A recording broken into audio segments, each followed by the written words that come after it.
জয়পুরহাটের দোগাছি ইউনিয়নের কৃষক দলের সমাবেশ অনুষ্ঠিত। ওয়াকিল আহমেদের পাঠানো তথ্যে থাকছে বিস্তারিত।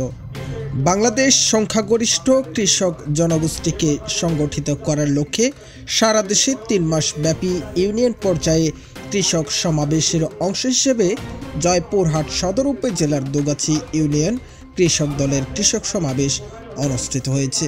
শুক্রবার দোয়ানীহাট এলাকায় এই সমাবেশে সভাপতিত্ব করেন ইউনিয়ন কৃষক দলের আহ্বায়ক মোহাম্মদ ফারুক হোসেন। ইউনিয়ন কৃষক দলের যুগ্ম আহ্বায়ক জহুরুল ইসলামের সঞ্চালনায় সমাবেশে প্রধান অতিথি হিসেবে বক্তব্য রাখেন জেলা কৃষক দলের যুগ্ম আহ্বায়ক ও সদর থানা কৃষক দলের আহ্বায়ক সরদার মোহাম্মদ আনোয়ার হোসেন দীপু।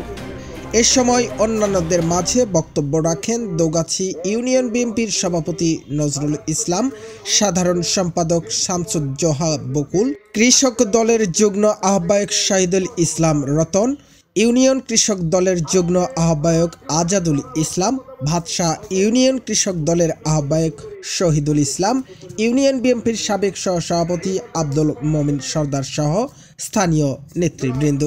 প্রধান বক্তা তার বক্তব্যে বলেন, আগামীতে বিএনপি সরকার গঠন করলে কৃষকদের ফসলের ন্যায্য মূল্য নিশ্চিতের লক্ষ্যে ইউনিয়নে ক্রয় কেন্দ্র স্থাপন, কৃষকদের জন্য শস্য বীমা চালু, সেচ ব্যবস্থায় সংকট নিরসনে খাল খনন ব্যবস্থা, কৃষকদের মাঝে স্বল্পমূল্য বীজ সার বিতরণ সহ 13টি উদ্যোগ গ্রহণ করবেন।